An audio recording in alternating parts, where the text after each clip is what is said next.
오늘 보실 말씀은 구약성경 1304면에 하박국 3장 1절부터 19절 말씀까지를 제가 한 절 읽고 여러분들 한 절 읽고 교도감에 읽도록 하겠습니다. 하박국 3장 1절부터 19절 말씀까지를 제가 한 절 읽고 여러분들 한 절 읽고 교도감에 읽도록 하겠습니다. 우리 교독하며 읽습니다. 시기 온옷에 맞춘 선지자 하박국의 기도라.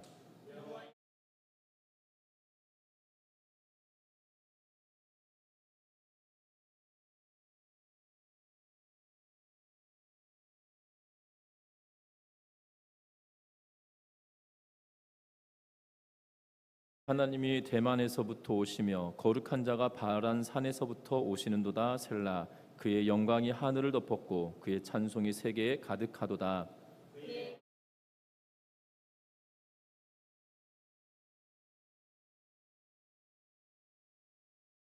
역병이 그 앞에서 행하며 불덩이가 그의 발 밑에서 나오는도다.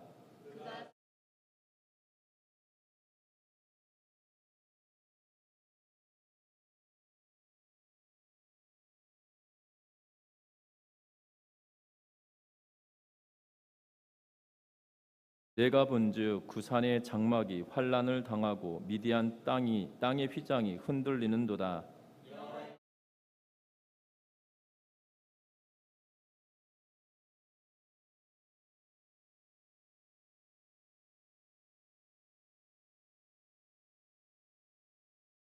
주께서 활을 꺼내시고 화살을 바로 쏘셨나이다. 셀라. 주께서 강들로 땅을 쪼개셨나이다.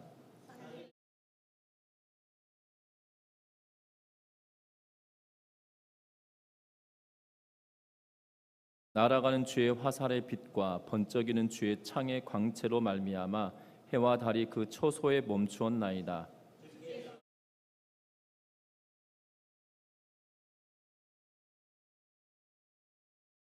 주께서 주의 백성을 구원하시려고 기름 부음 받은 자를 구원하시려고 나오사 악인의 집에 머리를 치시며 그 기초를 바닥까지 드러내셨나이다. 셀라.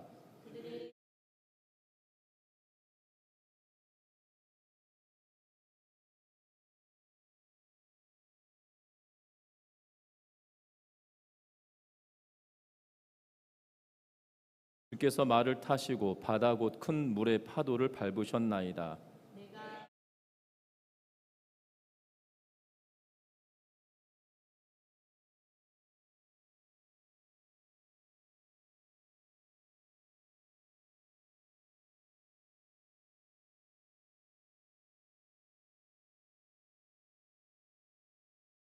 비록 무화과 나무가 무성하지 못하며 포도나무에 열매가 없으며 감람나무에 수출이 없으며 밭에 먹을 것이 없으며 우리의 양이 없으며 외양간에 소가 없을지라도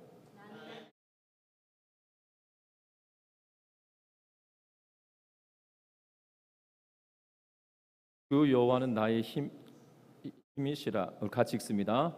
주 여호와는 나의 힘이시라. 나의 발을 사슴과 같게 하사 나를 나의 높은 곳으로 다니게 하시리로다. 이 노래는 지휘하는 사람을 위하여 내 수금에 맞춘 것이니라. 아멘. 우리 서로 인사 나누고 말씀 나눕니다. 사랑하고 축복합니다.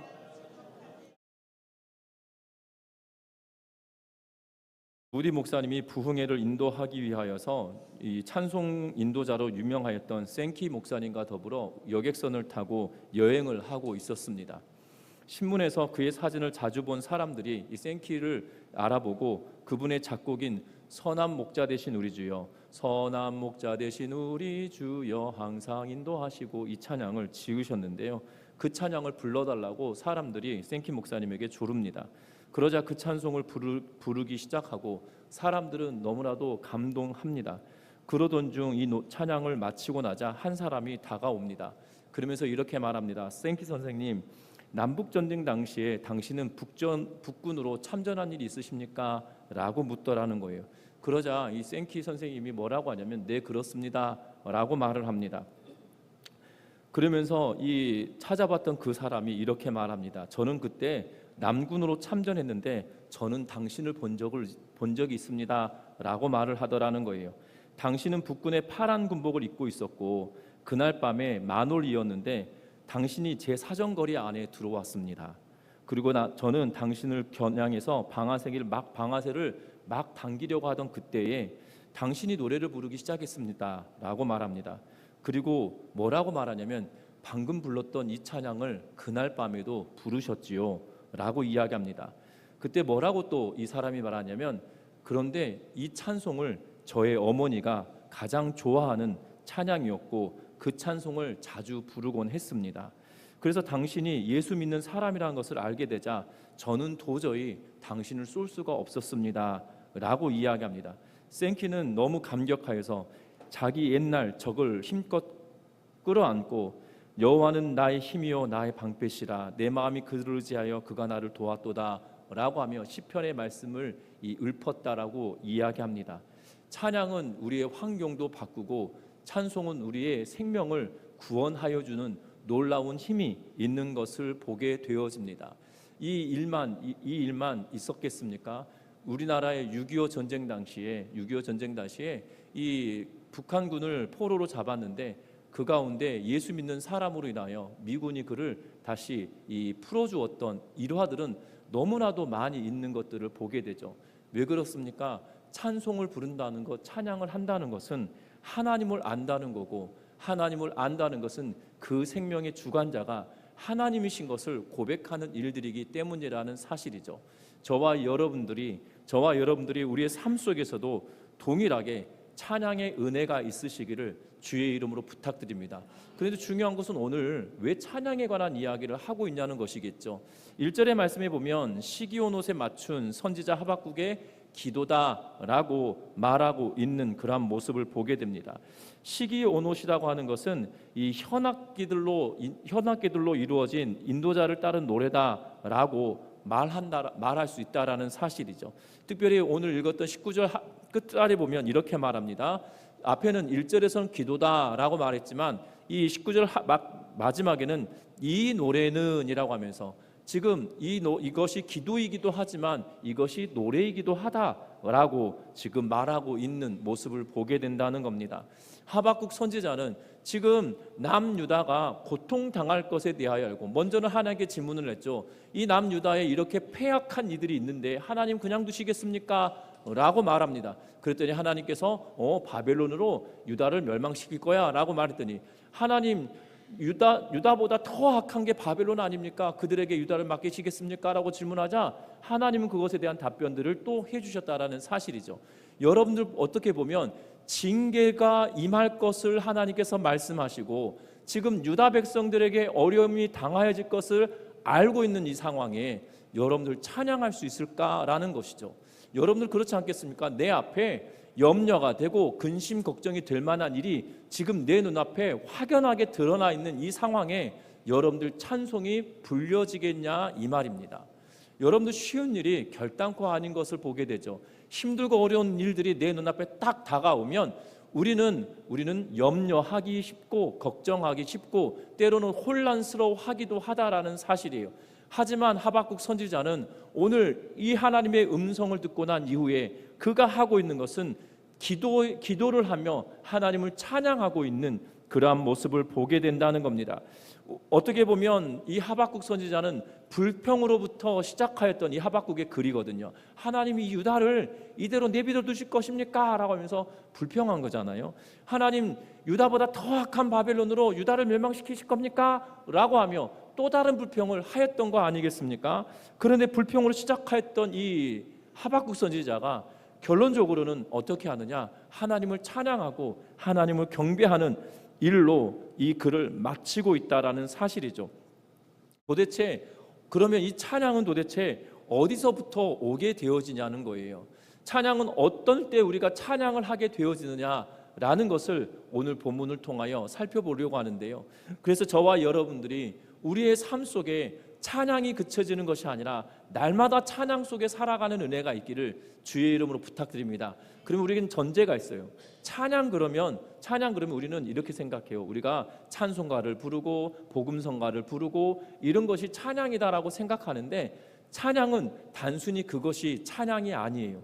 찬양은 뭐냐면 하나님께서 나에게 베푸신 구원과 나에게 행하신 일들에 대하여 하나님이 감격하여서 하나님을 높이는 일련의 모든 행위들, 더 쉽게 설명하자면 하나님이 나를 구원하시고 나에게 행하신 일들에 관하여 기뻐하며 감사하며 그 하나님을 칭찬하는 모든 행위들을 두고 찬양이다라고 말합니다. 쉽게 말하면 이런 거예요. 이 아침에 일어났을 때 너무 기분 좋은 일이 갑자기 생각나는 거. 오늘 이거 너무나도 기쁜 일이겠다라고 하면 그 기쁠 때 하나님 참 감사합니다라고 말하는 것도 찬양이고, 또 길을 걸어갈 때 넘어질 뻔하다가 500원짜리를 줍게 되었다는 거. 그러면 그때 우리는 그냥 웃어 넘길 것이 아니라 하나님, 내가 넘어질 뻔하다가 500원을 주었네요. 하나님 참 감사합니다. 그 하나님께 감사하는 이 고백 자체가 찬양이다라는 거예요.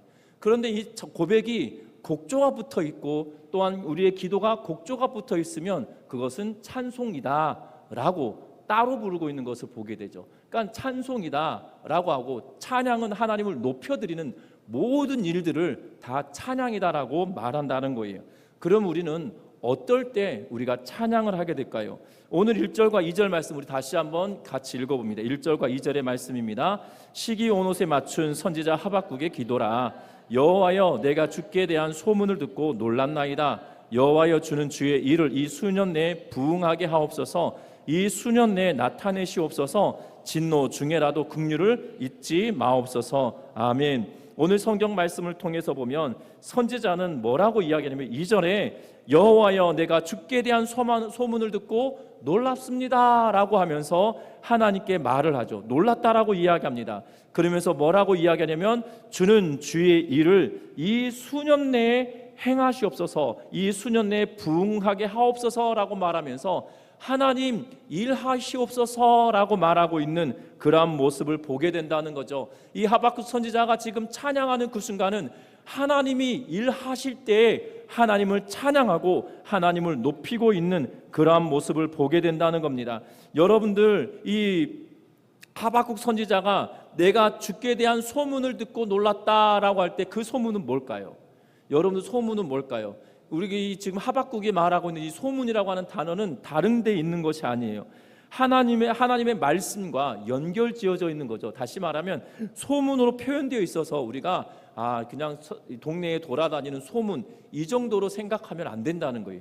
소문으로 번역되어 있지만 하나님께서 하셨던 말씀들과 연결되어져 있는 그러한 모습을 보게 된다는 겁니다.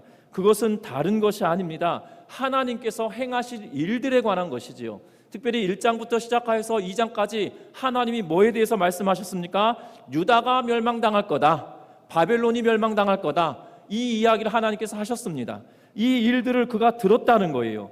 그 일들을 듣고 나서, 하나님께서 행하신 일들을 듣고 나서 하나님을 찬양하게 되어지고 있는 그러한 모습을 보게 됩니다. 그러면서 뭐라고 이야기합니까? 부응하게 하옵소서, 나타내시옵소서 라고 이야기하고 있죠. 여호와여, 주는 주의 일을 이 수년 내에 부응하게 하옵소서, 이 수년 내에 나타내시옵소서 라고 말하고 있는 것을 보게 된다는 거예요. 그러면서 그 뒤따라오는 문구가 뭡니까? 진노 중에라도 긍휼을 잊지 마옵소서 라고 말하고 있어요. 여러분들, 그런데 우리는 이 본문을 읽을 때 잊어버리는 것이 있죠. 뭘 잊어버리냐면 여호와여, 주는 주의 일을 이 수년 내에 나타내시옵소서, 여호와여, 주는 주의 일을 이 수년 내에 부응하게 하옵소서. 여기서 부응하다라는 표현 때문에 우리는 이 성장한다, 막 이렇게 흥왕해져 간다라고 받아들일 수 있는데요. 이 수년 내에 부응케 하옵소서란 말, 이 수년 내에 하나님 일하십시오라고 하는 말은 뭡니까? 앞에 1장부터 시작해서 2장에 있었던 일들이에요. 유다가 멸망당하고 유다를 멸망시켰던 바벨론이 멸망당할 것에 대한 하나님의 이야기가 그에게 증거되어졌잖아요. 그런데 지금 하박국은 뭐라고 말하냐면 하나님 빨리 이 일을 하십시오 라고 말하고 있어요. 지금 빨리 이 일을 하란 말은 뭐예요? 하나님 유다 멸망시키십시오, 바벨론 멸망시키십시오 라고 말하고 있어요. 여러분들, 저와 여러분들이 이 하박국의 심정이다라면 이런 고백과 찬양이 가능할까요? 하나님의 일하심에 대하여 높이고 하나님을 찬양할 만한 근거가 되겠냐, 이 말입니다. 지금 내 동족이 피 흘릴 거고 나와 함께 숨쉬고 있고 내 옆에 있는 친구들이 지금 죽임을 당할 수 있는 그러한 상황이다라고 하나님께서 말씀하셨는데, 그 말씀으로 인하여 하나님 빨리 행해 주십시오라고 하며 하나님을 찬양할 수 있는, 하나님을 높일 수 있는 근거가 될 수 있겠냐, 이 말입니다. 불가능한 일처럼 보여집니다. 저 같으면 힘들 것 같아요. 내 옆에 있는 자녀들이, 내 옆에 있는 친척들이, 내 옆에 있는 이웃들이 지금 죽임을 당하고 어려움을 당하는 순간이 되었다라고 말합니다. 여러분들 그러한 상황이 되어져 버려서 두려움이 몰려오고 있는 그 순간에 뭐라고 이야기하면 하나님 빨리 하십시오 라고 말하고 있다라는 거예요. 그것이 가능한 일이겠습니까?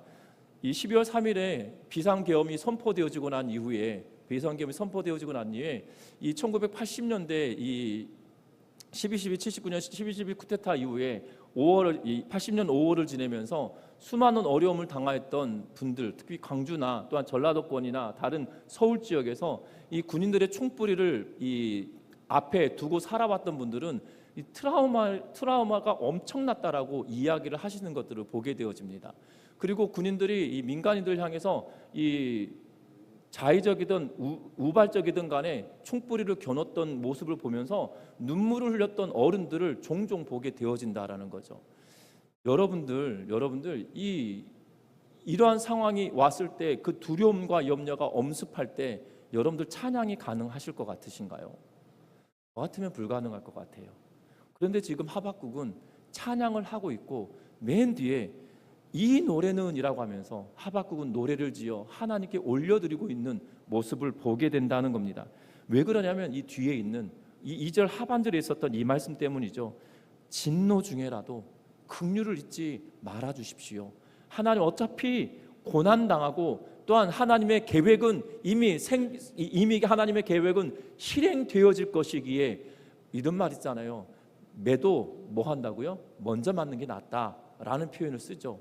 어떻게 보면 하박국의 마음은 이것과 똑같지 않을 수는 있으나 분명한 것은 이 하나님의 정의를 호소하던 하박국은 하나님의 긍휼에 호소하면서 뭐라고 이야기하냐면 기도하고 있는 것을 보게 되어져요.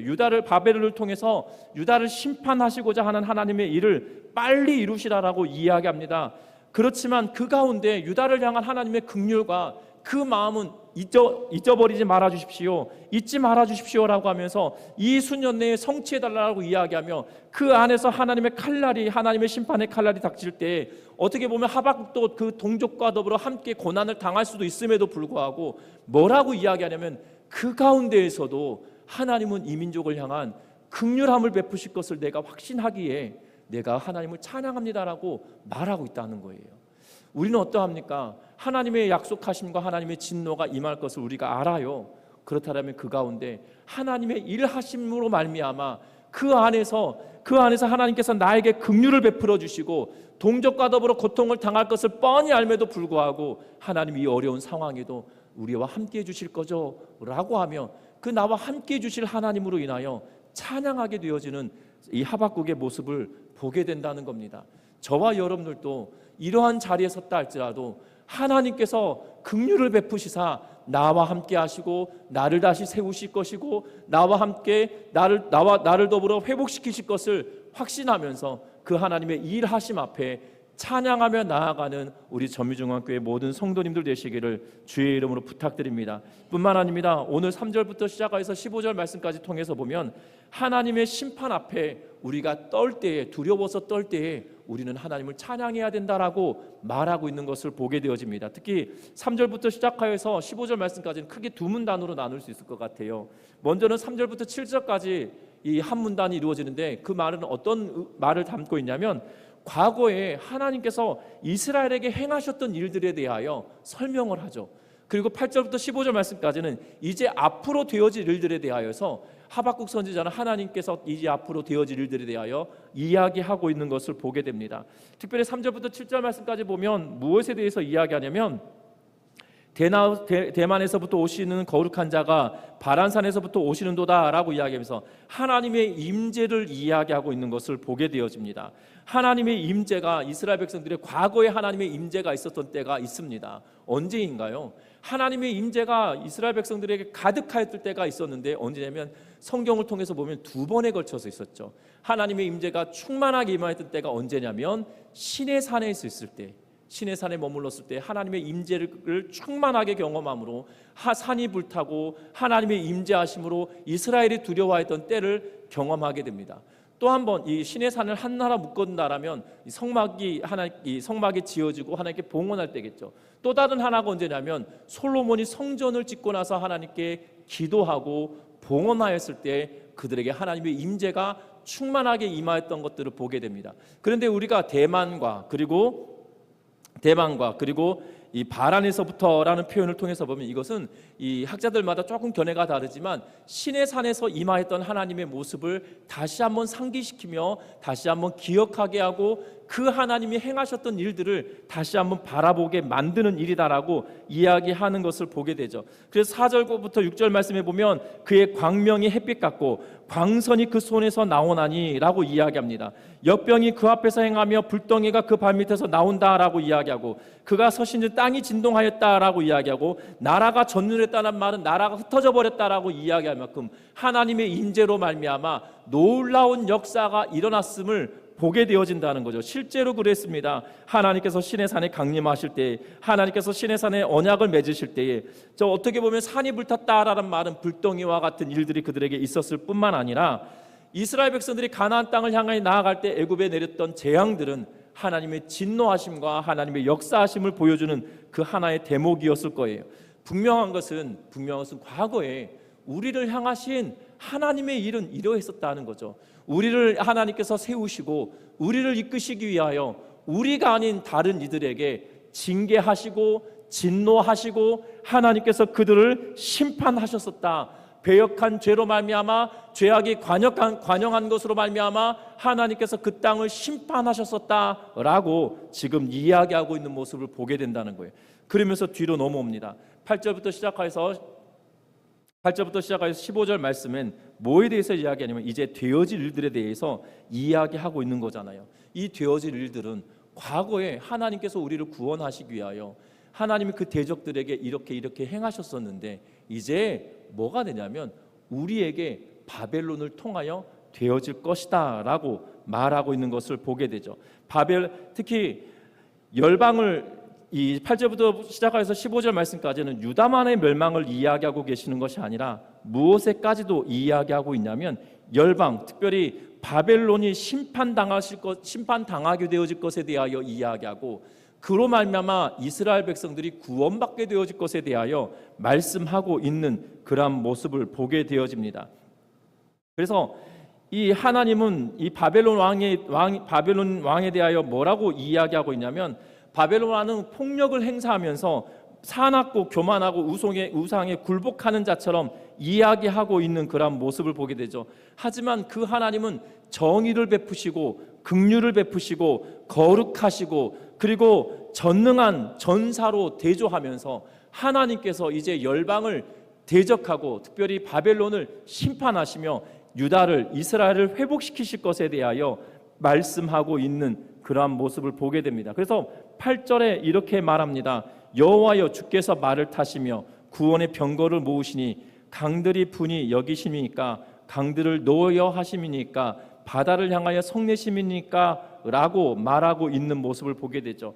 마치 8절에서는 하나님을 전쟁에 나가는 전사와 같이 표현하면서 비슷한 문구를 가지고 3번 반복하고 있어요.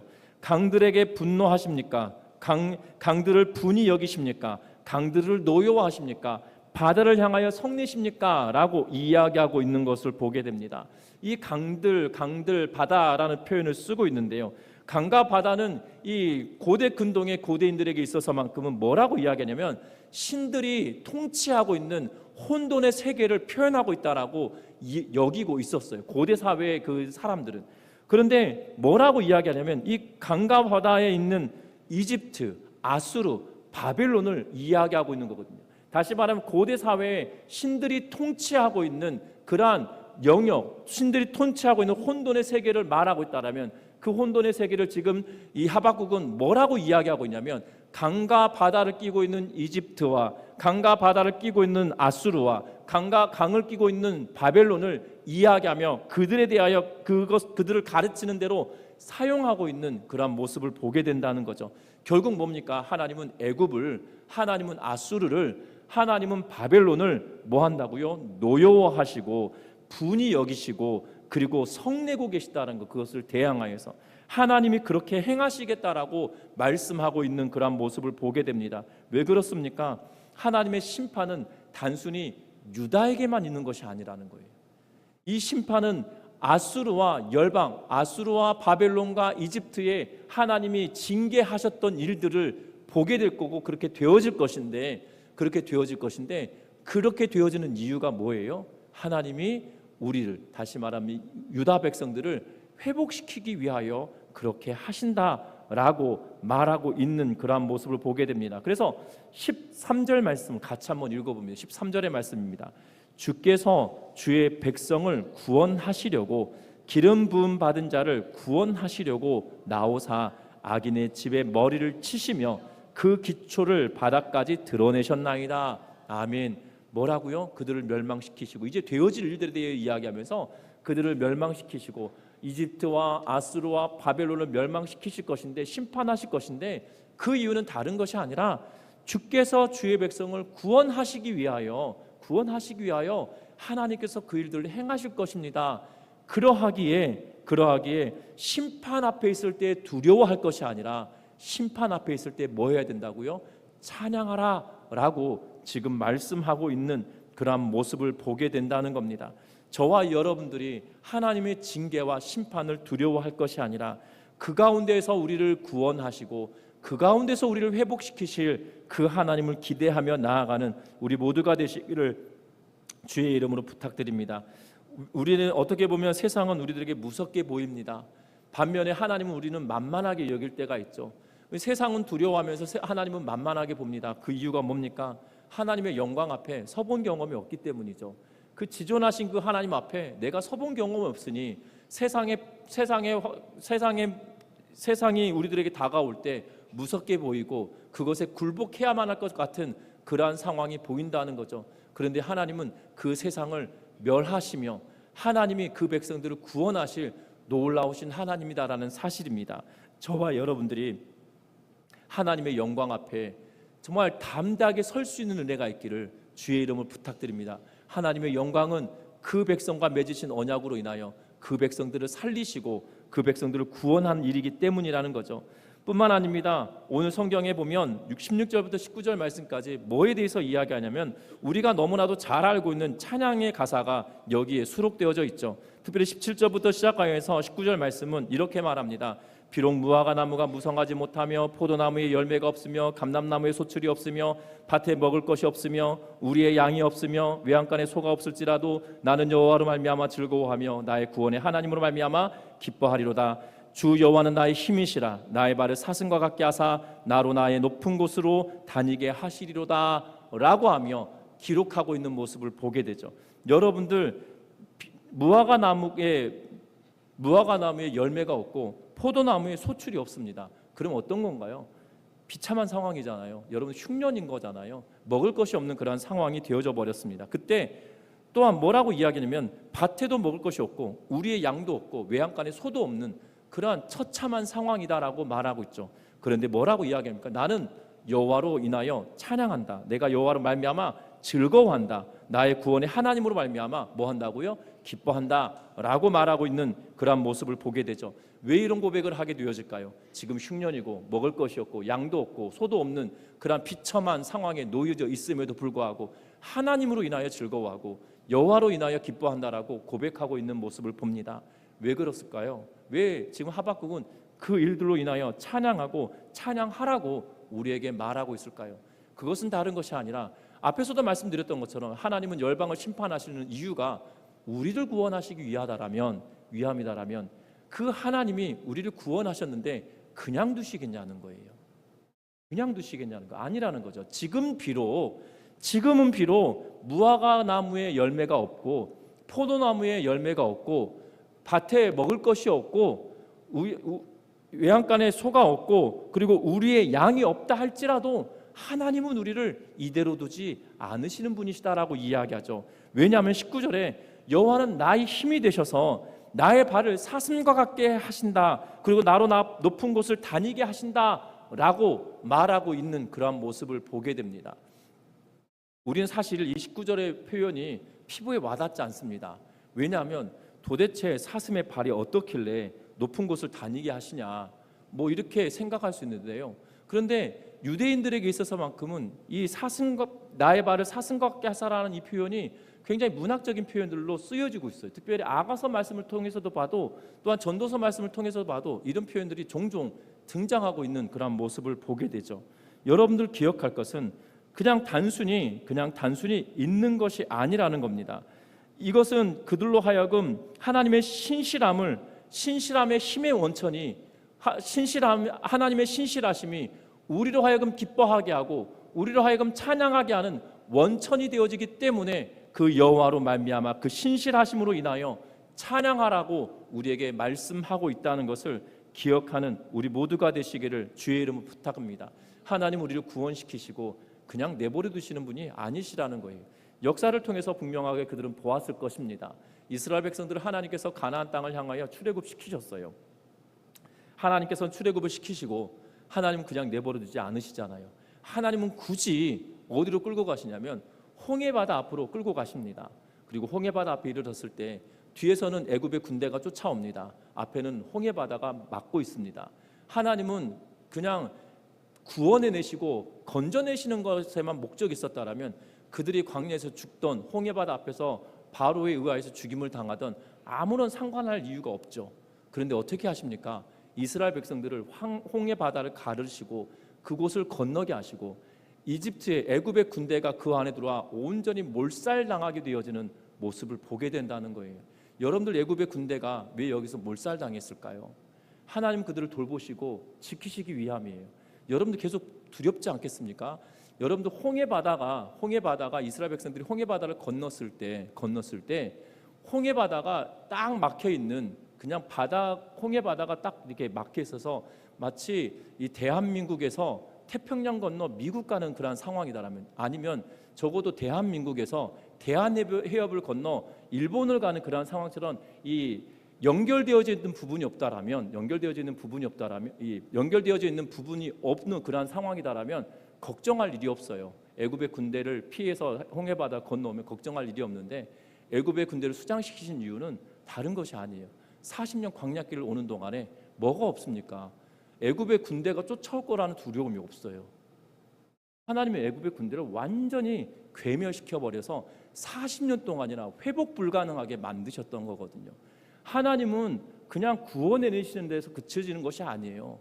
우리를 세밀하게 이끄시고 세밀하게 돌보아 주시고, 그 신실하신 하나님이 그 자녀된 자들을 그냥 두지 않으시고 세밀하고 섬세하게 우리를 도우시고 이끌어내시고 돌보아 주시고 안아주시고 회복시켜 주시는 그 하나님이시기 때문에 그 신실하신 하나님으로 인하여 그가 찬양한다라고 말하고 있다는 거예요. 그래서 여호와로 말미암아 즐거워질 수 있는 거고, 여호와로 인하여서 기뻐해질 수 있는 이유가 바로 신실하신 하나님을 근거로 두고 있기 때문이라는 사실을 기억하면서 저와 여러분들도 그 신실하신 하나님의 일하심 앞에 순복하며 믿음으로 살아가는, 그래서 우리의 찬양이 헛됨이 아닌 그냥 입술로만 드려지는 찬양이 아니라, 그냥 나오는 소리로 찬양하는 것이 찬양이 아니라 내 삶 속에 하나님이 하실 일들에 대하여, 그리고 하나님께서 하나님의 심판하심 앞에 섰을 때라도, 그리고 하나님이 우리에게 신실하심을 보여주는 그 순간에 우리가 그 하나님을 찬양하며 경배하며 찬양의 근거가 되시고 이유가 되시고 목적이 되시는 하나님을 찬미하고 찬양하며 살아가는 우리 전미중앙교회 온 성도님들 되시기를 주의 이름으로 부탁드립니다. 하나님의 뜻은 어디 있는지 명확하게 알 수는 없으나 우리가 주의 뜻에 합당하게 살아낼 때 그 신실하신 하나님은 그 백성들을 그대로 두지 않으시고 이끄시고 회복시키시고 지키신다는 걸 기억하며 믿음으로 온전히 살아가는 우리 모두의 삶이 되시기를 주의 이름으로 부탁드립니다. 기도합니다.